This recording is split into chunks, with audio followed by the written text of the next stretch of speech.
Hi, welcome back. I'm Kevin. I'm Caitlin. I'm Dan. And we're here to talk about more articles from the cmuptm.blogspot.com. Our first article is, yet again, about equity. About the equity scuffle in LA, about the 99-seat theater plans and the issues surrounding that. The article is called Equity Emails Its Members Explains What a Union Is, by Isaac Butler from parabasis.typepad.com, which is his blog.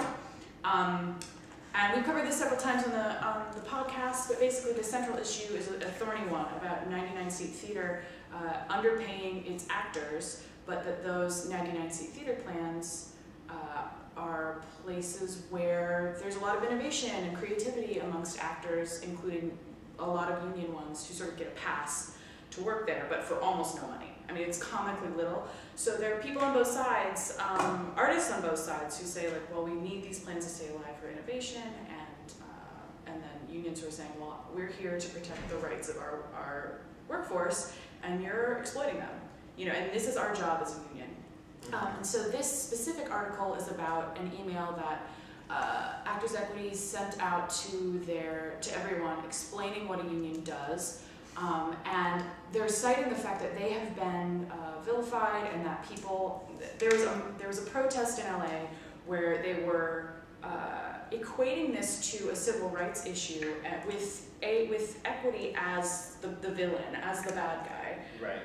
And so they were the people who are in support of 99-seat theater, or actors in equity being able to work at these 99-seat theaters for basically nothing. For nothing. They were using images of like civil rights era, like protests and like signage. Right.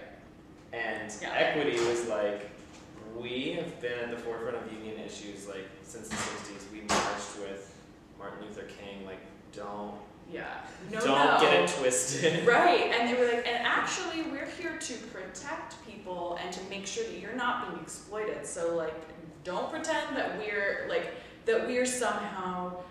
They're making them out to be like sort of a big business, big organization, trying to crush the little man, and we're like, actually, we're for the little man. And it's so ironic that like liberals everywhere, myself included, are bemoaning the death of labor unions, and then actors, you know, often associated with liberal causes, are like demonstrating against their own union. It's like, what? It's really bizarre, and I have friends who are on that side of this issue, who are saying they want to protect it.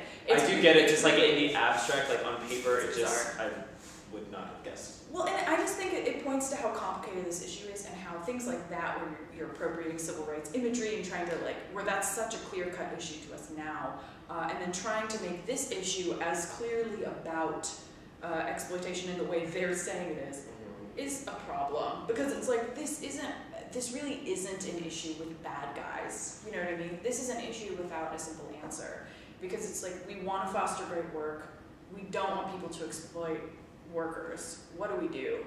You know, and Equity was saying that we've been pretty quiet over the past couple weeks, because we're really trying to listen to everyone. We're trying to figure out what's important in these issues, and we want to figure out a good solution. So I actually, this really made me sympathize with Equity and what they're up against right now. Not that I wasn't before, but I thought I thought the email was a good one. Where they're like, listen, here's where we're coming from. Yeah. We're not a-holes, you know?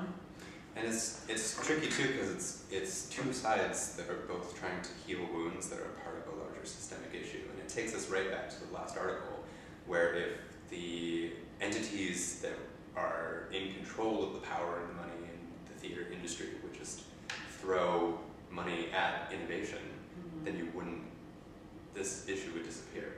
Totally. But, you know, because the system is so broken on that level, you have people on the ground fighting this kind of relatively like meaningful battles.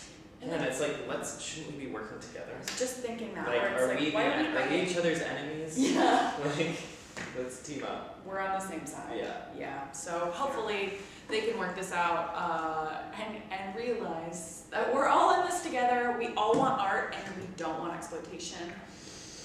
We can do it! Moving on. Hopefully.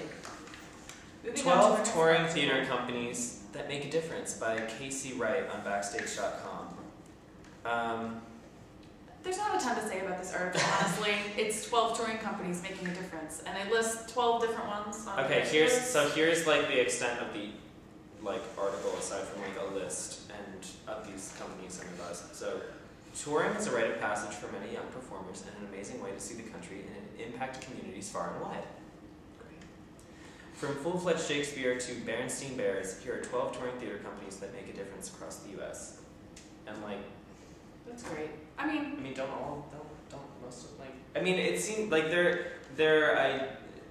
I guess it was weird to me because their definition of making a difference seemed to be mostly geared towards kids. 7 of these companies are specifically doing kids programming. It also seemed like making a difference just meant existing to me, but Yeah. and maybe your main aim not being profit, Yeah. which is great. I think touring theater is great. I think Yeah. making theater accessible to more people, not meaning that you don't have to necessarily travel to a city or have a ton of money to go. All great, but I mean, it's fine. It's just it's just a bizarre article. I mean, it's just one of those things. Can we be precise in the language we're using? It's in the same way that Melissa Hillman was talking about what the hell are we talking about when we say audience engagement, and it's basically just a code word for getting young people in the theater. What are you talking about when you say making a difference? What does that mean? Anything can make everything makes a difference. This makes a difference even if no one watches it. I mean, it made a difference to us. I'm sure. No, all three Audiences of them are are swelling. very impacted by this conversation. So yeah, I mean, check them out. I like Berenstain Bears. I hadn't seen that in print. I in a know, long I'm time. so surprised. It's such a weird name too. I just googled it because I was convinced it was spelled wrong. Me too. I thought that it was for sure wrong. Berenstain. Berenstain. I always say Berenstain Bears, and I'm wrong. Probably, I'm wrong. So you should try to find that. The They Berenstain made a Bears. difference They made just now. those bears. Anyway, if you're Make a interested in difference. kids programming for theater, I guess check that article out. Yeah. Sure. But we're gonna move on. Yeah. So our next article is Multi-Ethnic Coalition Denounces Controversial Deadline Article. This refers to a Deadline Hollywood article that pissed off a bunch of people because it seemed to suggest that casting of non-white leads in television was part of a concerted effort to fill multiracial quotas that were imposed by networks and studios.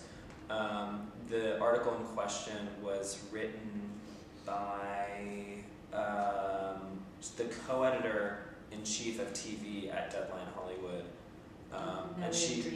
Nellie Adriva, and she has since apologized for the controversy that it caused, because it sounds like she is well-meaning. Yeah, I mean, I read the Deadline article, and it's one of those things where it's I think I understand what you're saying, where she's just sort of playing devil's advocate, that it's it's like the, what's the college program where you'll accept people, you'll give them Affirmative action. Affirmative action, where she's sort of playing devil's advocate in the way that you do with affirmative action.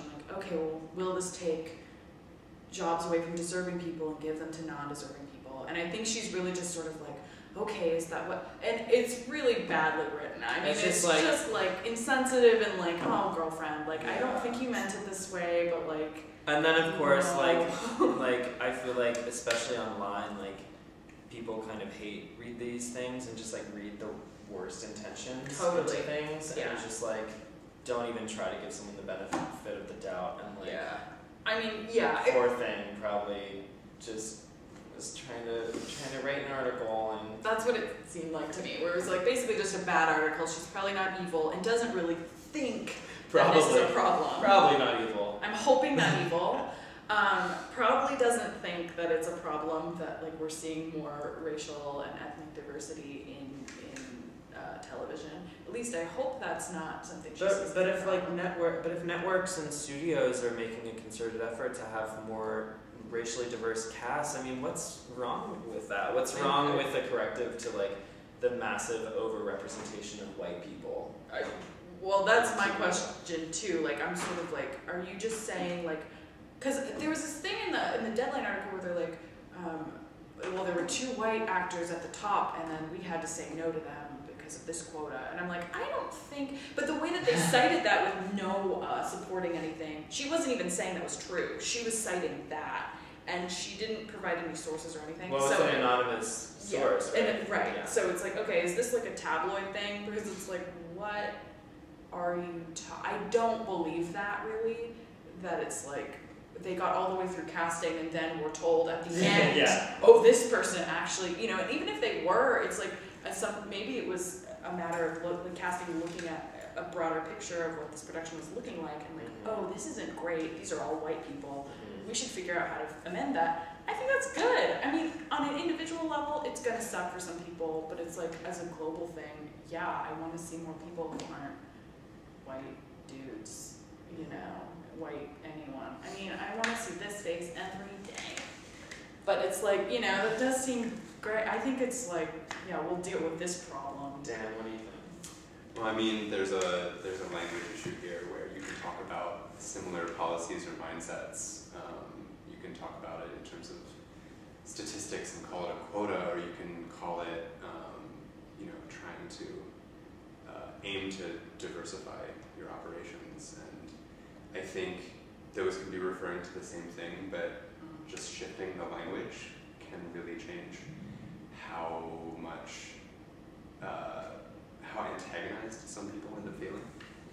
So, I don't know, to me this is sort of like, you know, this is a story reporting on another story, or like analyzing someone's words, and it's like at the end of the day, it's like, is she the one?